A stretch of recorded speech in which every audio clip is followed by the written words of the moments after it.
Bien le bonjour, cher client, et bienvenue dans notre boutique de l'étrange. Je vois votre démarche assurée que vous venez chercher quelque chose de bien précis. Ah tiens donc, vous souhaitez vous porter acquéreur de cette peinture. Il s'agit d'une œuvre du célèbre artiste de Key West, Robert Eugène Otto, peinte dans les années 1960. Mais avant de partir, laissez-moi vous prévenir. Eugène Otto fut tout au long de sa vie la proie d'un étrange jouet qui, non seulement l'inspirera dans ses œuvres, mais ponctuera également ses choix. Installez-vous quelques instants avec moi, que je vous raconte son histoire étrange. L'histoire d'un jouet anodin, d'un cadeau empoisonné. L'histoire d'une poupée possédée.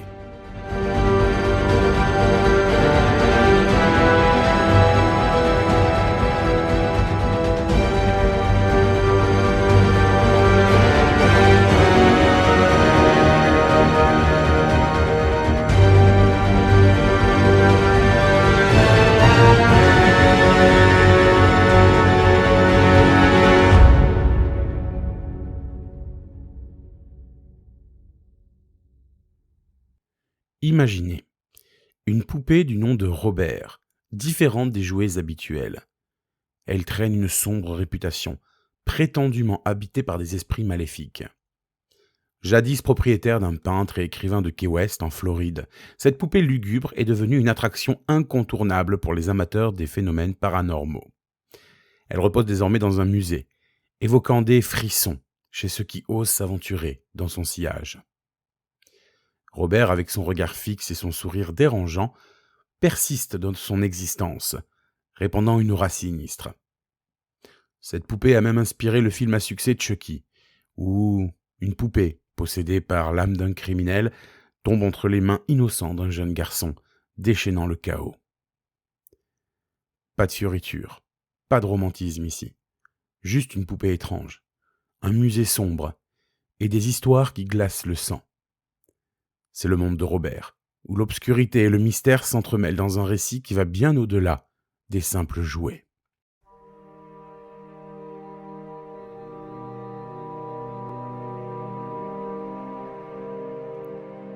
L'histoire étonnante que je m'apprête à vous raconter débute en 1906, dans l'obscurité des méandres du Vaudou, quand le jeune Robert Eugène Otto, à l'âge de 4 ans, se voit offrir une poupée par sa gardienne.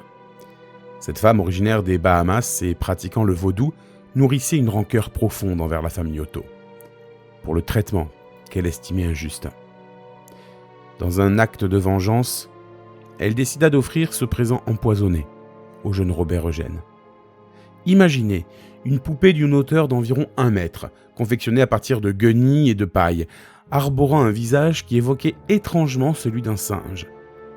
Une créature étrange, née des ténèbres de la magie noire, destinée à hanter les jours et les nuits de celui qui l'accepterait.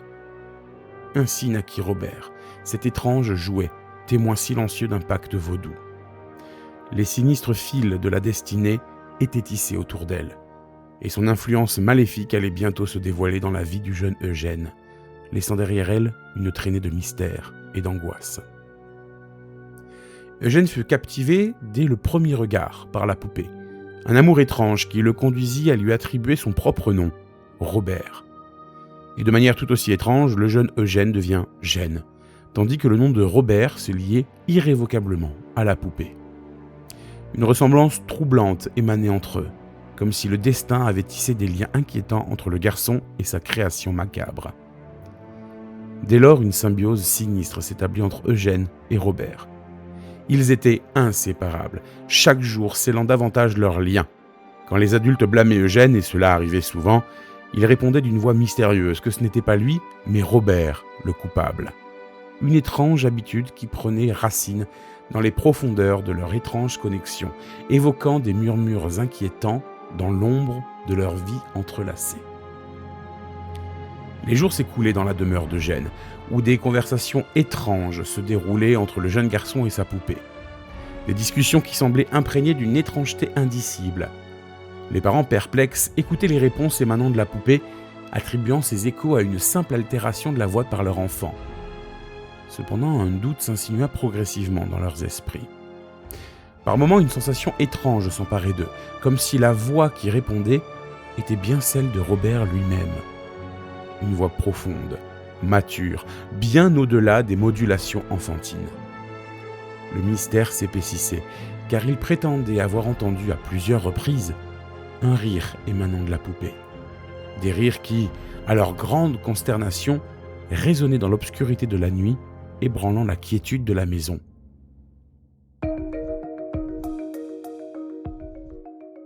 Les frontières entre l'enfant et la poupée semblaient de plus en plus floues, plongeant la demeure dans une atmosphère chargée de mystère et d'inquiétude. Les nuits au sein de la famille Otto étaient tout sauf paisibles. Eugène, hanté par des cauchemars insondables, se réveillait parfois en proie à des cris déchirants. L'obscurité était témoin de ces tourments nocturnes, marquant chaque sombre rêverie de l'enfant. Un soir, l'étrangeté atteignit son apogée. Les parents, secoués par un vacarme provenant de la chambre d'Eugène, s'empressèrent d'y pénétrer. La scène qui les accueillit était digne d'un cauchemar éveillé. La pièce était sans dessus-dessous, les meubles renversés comme des pions dans un jeu maléfique. Au centre de ce chaos, Eugène, assis sur son lit, pointait fébrilement du doigt la poupée. L'air semblait chargé de tension, comme si quelques forces invisibles avaient orchestré ce tumulte. Les yeux du garçon reflétaient la terreur, tandis que la poupée sinistre trônait silencieusement. Les frontières entre le réel et l'inexplicable s'estompaient de plus en plus, plongeant la famille Otto dans une réalité cauchemardesque dont la source résidait dans le regard insondable de cette poupée possédée. La poupée ne s'acharnait pas uniquement sur Eugène, mais jetait également son ombre maléfique sur toute la famille. Les parents eux-mêmes affirmaient avoir été témoins de changements troublants dans le regard de la poupée, des expressions indicibles qui semblaient transcender le simple jouet inanimé. Plus perturbant encore, la poupée semblait se mouvoir de sa propre volonté. Elle changeait d'expression, parfois d'endroit, sans qu'Eugène n'y touche. Les parents étaient déconcertés par ce phénomène inexpliqué, confrontés à une présence que même le simple bon sens ne pouvait expliquer. La poupée, telle une entité démoniaque, dépassait les limites de la compréhension humaine. Les voisins, eux aussi, partagèrent des récits troublants. Ils jurèrent avoir vu la poupée, aux yeux énigmatiques, regardant par différentes fenêtres au cours d'une même journée. Mais même lorsque la maison semblait être vide de toute présence humaine. Les murmures de la poupée possédée se répandaient tel un écho sinistre, s'entendant au-delà des murs de la maison Otto, semant l'inquiétude dans les esprits des témoins. Face aux perturbations incessantes que Robert infligeait à leur foyer, les parents prirent une décision radicale. Ils décidèrent d'envoyer la poupée maudite au grenier, espérant que cette séparation permettrait à leur enfant de retrouver enfin un sommeil paisible. Dans l'obscurité confinée du grenier, la poupée fut reléguée et un voile de silence s'abattit sur ces mystères troublants.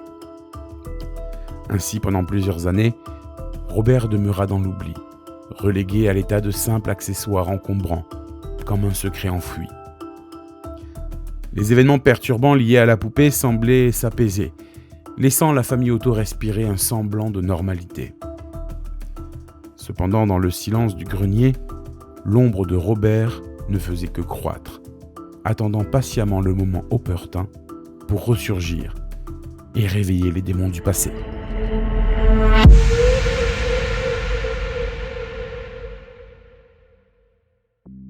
Les années s'écoulèrent. Eugène était maintenant marié à Anne, la femme de sa vie, et était devenu un artiste peintre. La maison familiale, héritée après le décès de ses parents, devient le théâtre d'une étrange réapparition. Jamais il n'avait évoqué avec Anne la curieuse poupée, ni l'attraction malsaine qu'elle exerçait sur lui. Dans ces circonstances, Anne se trouva quelque peu perplexe lorsque, quelques jours après leur déménagement, Eugène lui annonça son intention de créer une chambre dédiée à Robert dans le grenier. Les souvenirs enfouis ressurgissaient, faisant naître des questions dans l'esprit de Anne. Pourquoi son mari, l'artiste passionné, ressentait-il le besoin de redonner vie à cette poupée dont il n'avait jamais partagé l'existence avec elle ? Une atmosphère étrange commença à envelopper la maison, alors que le grenier, autrefois cloisonné, s'apprêtait à révéler les secrets bien gardés de Robert. Lorsque son mari lui présenta la poupée, Anne ne put réprimer un éclat de rire. Mais Eugène, lui, ne trouva rien de comique. Il entreprit de créer une chambre confortable pour Robert dans le grenier, lui offrant même un mobilier d'usage et une garde-robe. Anne, découvrant peu à peu les étranges habitudes de son mari, apprendra à composer avec sa singularité. Elle avait accepté de partager sa vie avec un artiste, un homme en marge des conventions, et tolérait donc le temps qu'Eugène consacrait à la poupée. Cependant, l'aura oppressive de Robert ne laissa pas Anne indemne. Son regard pénétrait au plus profond de son être, installant un malaise indescriptible. Elle évitait soigneusement la chambre de Robert, préférant ne pas s'aventurer dans le territoire obscur de la poupée. Au fil du temps, les habitudes étranges d'Eugène commençaient à inquiéter Anne, semant le doute quant à la santé mentale de son mari. La situation prit une tournure encore plus troublante, le jour où Eugène annonça que Robert était en colère et ne souhaitait plus demeurer confiné dans sa chambre. Il exprimait le désir d'avoir une pièce avec une fenêtre.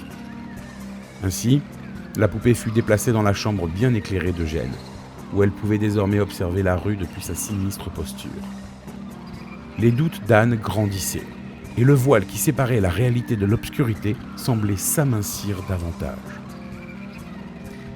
Pour un temps, les enfants du quartier se rassemblaient devant la maison, captivés par la mystérieuse présence de la poupée. Ils pointaient du doigt les fenêtres de la chambre, où émanait une aura étrange. Des murmures circulaient parmi eux. Des histoires surnaturelles se tissaient, transformant la demeure d'Eugène en un lieu d'intrigue pour les esprits curieux. Les fenêtres éclairées de la chambre de la poupée devenaient le point focal de ces rassemblements spontanés.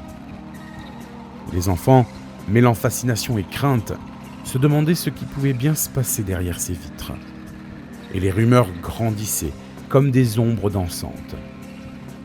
La maison Otto, jadis paisible, devenait le théâtre d'un spectacle énigmatique où la frontière entre la réalité et l'imagination des enfants semblait de plus en plus floue. Au fil du temps, une transformation obscure s'empara d'Eugène, laissant place à un homme de plus en plus aigri et souvent violent verbalement. Une ombre se profilait sur son être, transformant sa personnalité jadis apaisée en une tempête de colère et de frustration. Les jours tranquilles et les nuits calmes appartenaient désormais au passé. Des éclats de rage faisaient trembler la maison, les meubles devenant les réceptacles de la colère croissante d'Eugène. Des objets se brisaient sous le poids de son courroux, chaque fracas témoignant du bouillonnement d'émotions sombres qui habitait l'âme de l'artiste. Étonnamment, Eugène déchargeait sa fureur sur Robert, blâmant la poupée pour son attitude de plus en plus incontrôlable. Un lien étrange et malsain semblait s'être établi entre l'homme et la créature inanimée, l'influence de Robert sur Eugène grandissant de façon sinistre à mesure que les années s'écoulaient. La poupée, telle une marionnette maléfique, tirait les ficelles de la démence qui s'emparait du vieil artiste. Un plombier, appelé pour effectuer une petite modification dans la chambre de Robert, s'engagea malgré lui dans une expérience terrifiante. Après avoir pénétré dans la pièce, il fut saisi par une terreur indicible. Lorsqu'il quitta la maison, sa figure trahissait une frayeur profonde, un mélange de panique et d'incompréhension. Plus tard, il raconta son histoire qui glaça le sang de tous ceux qui l'écoutèrent. Le plombier affirmait que la poupée, Robert, bougeait.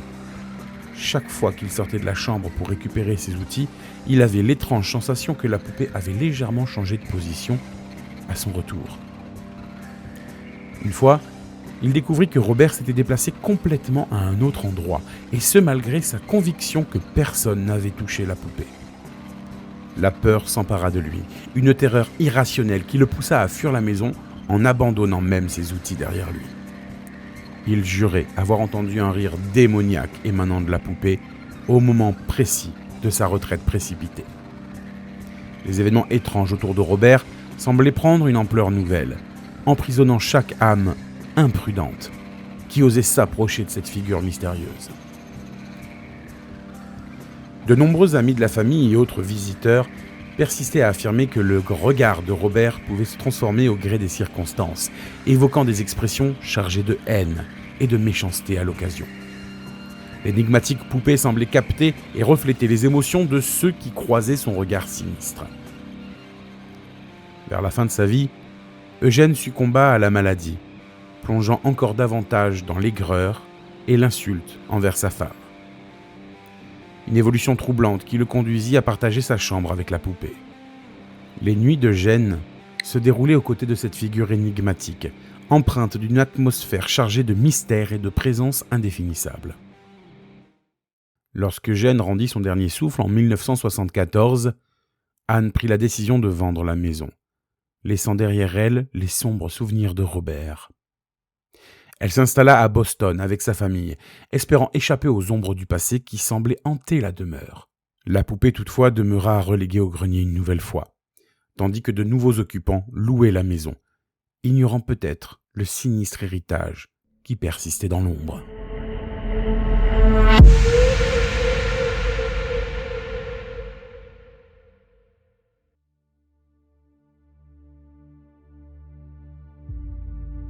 Les deux hommes qui avaient loué la maison partagèrent des histoires de plus en plus étranges à propos de la poupée. L'un d'eux témoigna qu'une étrange symphonie de sons émanait régulièrement de la chambre.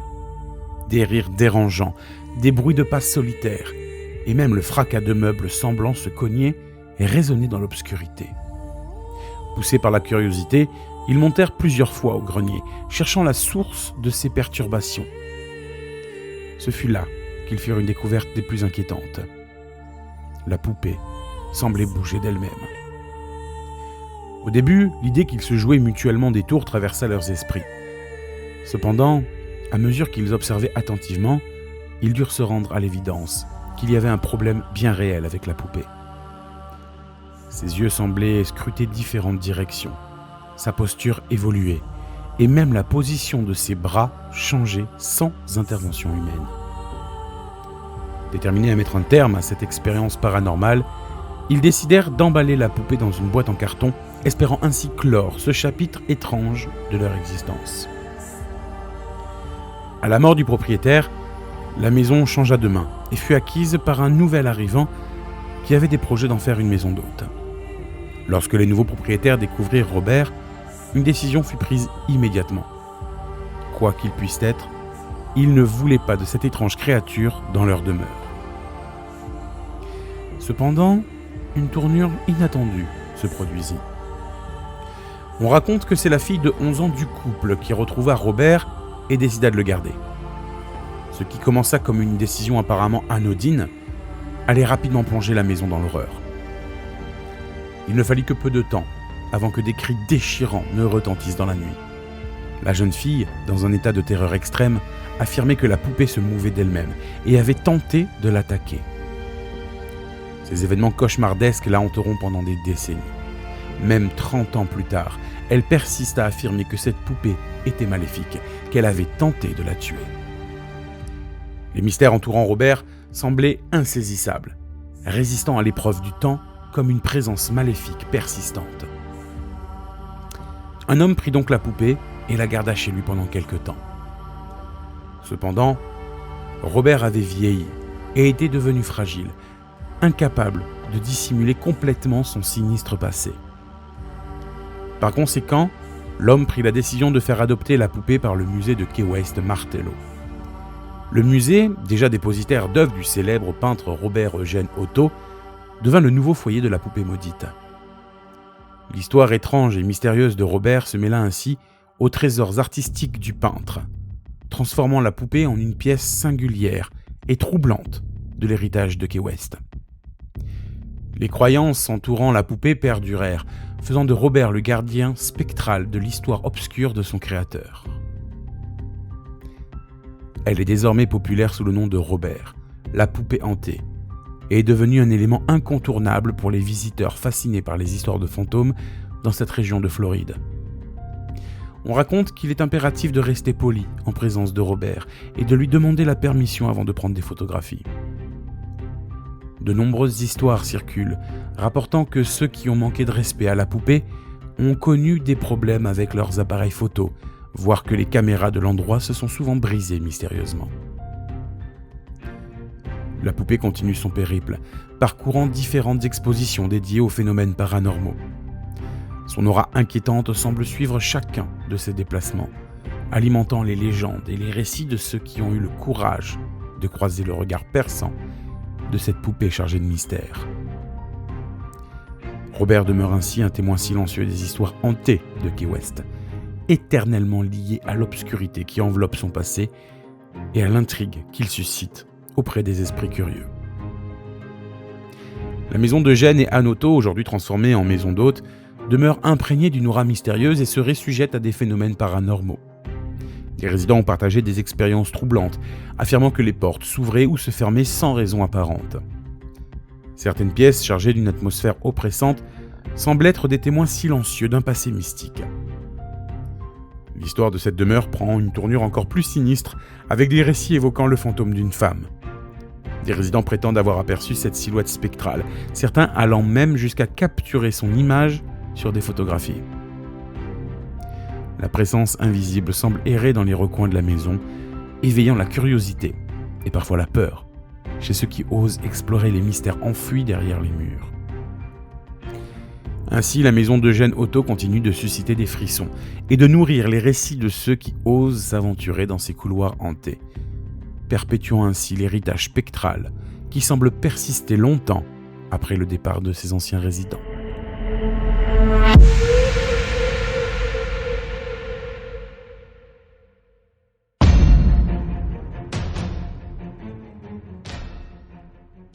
Maintenant que vous connaissez l'histoire de cette poupée, nous allons essayer de nous plonger plus en détail dans les phénomènes qui y sont rapportés. L'histoire de Robert et de la maison Otto est enveloppée de mystères et d'une aura de surnaturel. Cependant, une analyse approfondie de ces récits révèle qu'il est possible d'apporter des explications rationnelles à certains de ces phénomènes, souvent considérés comme paranormaux. Les rapports sur les portes qui s'ouvrent ou se ferment de manière inexplicable dans la maison pourraient être attribués à des variations de pression atmosphérique, au courant d'air ou à des irrégularités dans les charnières. Des facteurs purement physiques peuvent souvent expliquer ces phénomènes. L'atmosphère oppressante ressentie dans certaines pièces peut être liée à des caractéristiques architecturales, à l'éclairage, ou même à des facteurs psychologiques. Des études ont montré que la perception de l'atmosphère d'un lieu peut être influencée par des éléments tangibles et non paranormaux. Les témoignages d'un fantôme pouvant être interprétés comme des illusions d'optique, des jeux de lumière, ou même des coïncidences.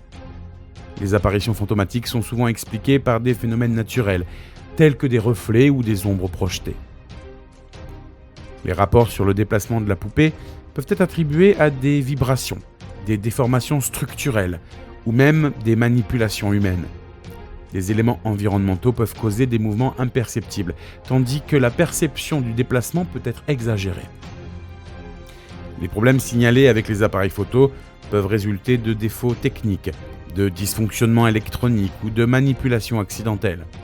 Les croyances selon lesquelles la poupée causerait des dysfonctionnements peuvent être le fruit de la coïncidence plutôt que de forces surnaturelles. Les photographies supposées du fantôme peuvent être dues à des artefacts photographiques, des reflets ou des erreurs de traitement d'image. Des explications rationnelles telles que des illusions d'optique peuvent expliquer la présence apparente d'une figure fantomatique. Bien que l'histoire de Robert et de la maison Otto soit ancrée dans le folklore et les légendes, il est crucial d'adopter une approche critique et rationnelle. Les éléments surnaturels de ces récits peuvent souvent être expliqués par des facteurs naturels et physiques, invitant à un regard plus sceptique sur ces mystères apparemment paranormaux.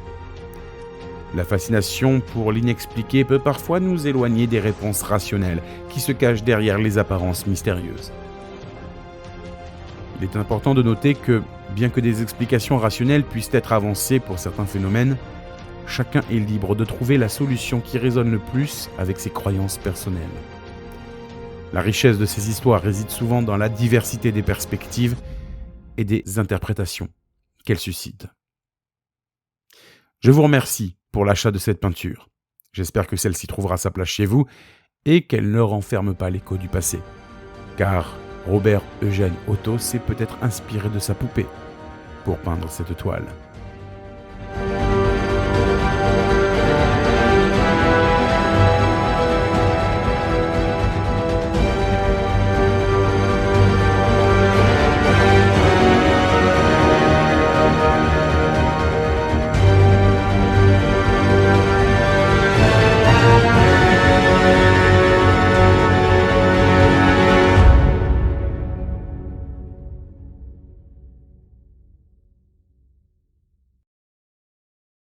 Cette histoire ne vous est probablement pas inconnue. En effet, la poupée Robert est devenue célèbre dans le monde entier bien avant Annabelle. Bien sûr, son histoire aura inspiré de nombreux réalisateurs, comme la série de films Chucky, mais l'histoire autour de Chucky est une fiction. L'auteur du scénario s'est simplement inspiré de Robert pour en faire un personnage qui bouge seul et provoque des catastrophes. En revanche, le réalisateur Andrew Jones a réalisé en 2015 le film Robert the Doll, disponible sur Amazon Prime, reprenant l'histoire de la famille Otto. Je vous le conseille si vous souhaitez en savoir plus sur la poupée, mais bon, gardez bien à l'esprit qu'il s'agit d'un film. Malheureusement, à part ce film-là, il n'existe pas de livre, reportage ou autre œuvre traitant du sujet. Si vous souhaitez en connaître davantage, le mieux reste de voyager jusqu'en Floride et d'aller visiter le musée Martello à Key West, où vous pourrez découvrir son histoire et surtout la rencontrer en personne. J'espère que ce numéro vous aura plu, n'hésitez pas à vous abonner ou à commenter les épisodes, nous lisons tous les commentaires.